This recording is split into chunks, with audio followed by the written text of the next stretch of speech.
No livro Janela para a Vida, de Chico Xavier, ele fala sobre o cigarro e que o fumante possivelmente ainda seguirá um tratamento espiritual para ir desapegando aos poucos do vício. Uhum. Poderia explicar melhor como é que fica o fumante após a morte? Pois não consigo parar, mas fico muito preocupada com isso. O que a gente pode dizer para a nossa internauta?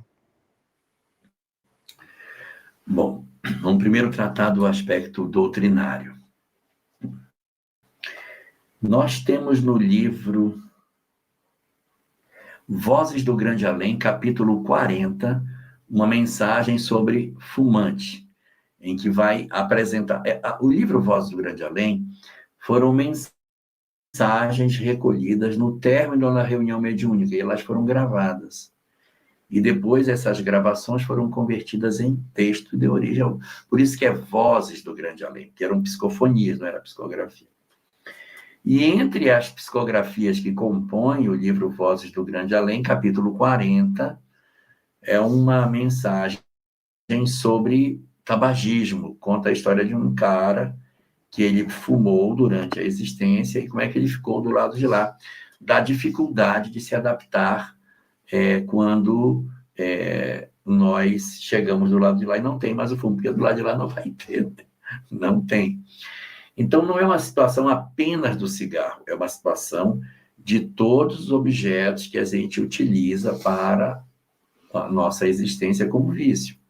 Então, aqui eu tenho o álcool, eu tenho a droga. Alimento, né? Alimento que a gente fica condicionado. Tudo isso vai ser muito, muito complicado para nós. Livro Cartas e Crônicas, capítulo 4, Treino para a Morte, aonde Humberto de Campos dá 12 recomendações. Cuidado com o materialismo, com o poder, com o sexo, com o fumo, com o álcool, com droga, com a alimentação. Cuidado com o apego. Vou me perder na conta. 9 é o apego. 9? 8. 3 e 4, 7. 8 é o apego. Depois o trabalho. A questão da caridade, a questão da fé. Está faltando um, que ele também recomenda. O testamento. Deixar o testamento pronto. Essas são as 12 recomendações que ele faz no texto. E o fumo está lá. E o fumo está junto com álcool, com droga, com alimentação, porque é tudo um pacote muito parecido, não se separa uma coisa da outra.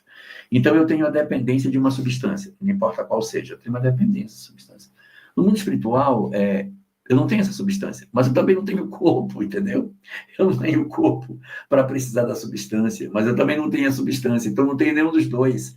Só que eu tenho tanta sensação que eu tenho vida orgânica, que eu vou querer a substância que ela não existe. E aí, como é que trata um fumante, um alcoólatra, um sexólatra, uma pessoa que é um carnívoro inveterado, uma pessoa que usa uma droga ilícita? Como é que trata isso? Trata tudo, fluido. Conversa, fluido, passe, orientação, para um recondicionamento da mente, dizendo que nós não precisamos mais dessa substância. Só que entre se convencer que não precisa e realmente a nossa chegada no mundo espiritual vai um tempo. Então, sim, é possível que a gente passe por dificuldades. Agora, eu queria tirar de você a preocupação. Eu queria tirar a preocupação pelo seguinte. O que é importante que a gente entenda? Que nós não estamos sozinhos no mundo espiritual. Retire de você aquela sensação de que haverá 1000 cobradores perturbando você, perseguindo você, ele chamando de suicida indireto e tal. Porque é verdade, a gente tem dificuldade. E a nossa ficha de serviço? E o que a gente fez de bom? Não vai contar? O que fizemos de bom não conta, não? Só conta o que fez de ruim? Peguemos o livro A Luz do Consolador, o capítulo que não é numerado, chamado Segredos do Túmulo, que na edição que eu tenho aqui em casa é página 142. Lá é dito que as pessoas que desencarnam de maneira comum não experimentam sofrimentos no mundo espiritual.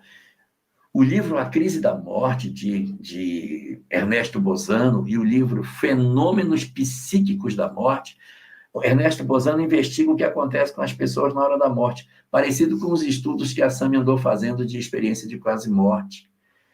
A maioria das pessoas desencarna bem. O processo de sofrimento não é a maioria, é a minoria. A maioria das pessoas desencarna de maneira bastante até natural, sem grandes dores. Ele identifica que existe sofrimento naqueles que tiveram uma vida desregrada, mas aqueles que tiveram uma vida normal desencarnam razoavelmente bem. Então, o que é esperado? Que os nossos parentes nos aguardem no momento da nossa chegada ao mundo espiritual. Ah, mas eu fumei. Tudo bem, vai chegar, pode ter um problema, tal, mas isso não vai ser o principal problema da vida, porque os outros também trazem conflitos em outras áreas. Então, a gente vai chegar no mundo espiritual sedento pelo fumo? Vai chegar, tem dificuldade.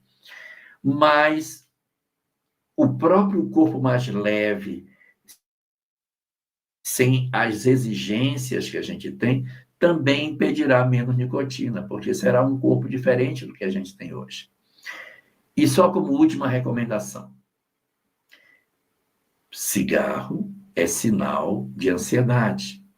Nicotina tem uma propriedade, quando a gente fuma, ela vai para o cérebro e ela ativa um neurotransmissor que reduz as nossas taxas de ansiedade. Se você perceber, quando a pessoa está mais nervosa, ela fuma mais. Ela me dá um cigarro, preciso fumar, estou nervoso. Por quê? Porque ela sabe que fumando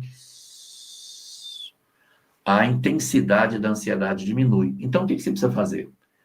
Descobrir a gênese da sua ansiedade.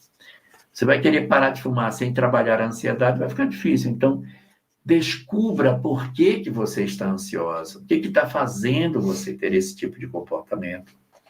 Aproxime-se do conhecimento espiritual, porque ajuda muito a tirar a ansiedade de nós, pela compreensão de que somos almas imortais, e aguardemos com serenidade os passos que a vida tem para nos oferecer, sem medo do amanhã, sem desespero, e lembrando, posso levar para o mundo espiritual o meu conflito com o cigarro, mas encontrarei os meus amores de braços abertos para me receber, me acolher. Pode ser que for para o hospital, é o bem provável, mas isso não caracteriza que seremos abandonados por Deus por isso. Façamos esforço para chegar bem do lado de lá. Vamos nos esforçar para deixar de fumar. Sim, vamos nos esforçar. Livro Sexo e Destino mostra uma cena de fumo. Então, vamos tentar evitar isso, mas não vamos nos desesperar em função desse fato. Tá perfeito. Eu só reforçaria essa última parte. Nós somos espíritos lá e nós somos espíritos aqui. Então, o quanto for possível, pelo menos um degrau dessa escada, diminuir um pouco se não conseguir largar, pode ser uma proposta de desapego desse vício, que é o fumo. De buscar a origem disso, de tentar fazer um trabalho interior, uma terapia para tentar compreender por que eu preciso da bengala do fumo. Sim. E, em paralelo, fazer o tratamento, porque o corpo todo está dependente da nicotina e o corpo precisa se limpar disso. Então, para que não se precise chegar lá, quando a gente vê os amigos com tantas propostas, e peraí, que primeiro tenho que me tratar disso, se a gente quiser reduzir essa etapa do tratamento, comecemos agora, sem a ansiedade de largar. Maravilhoso!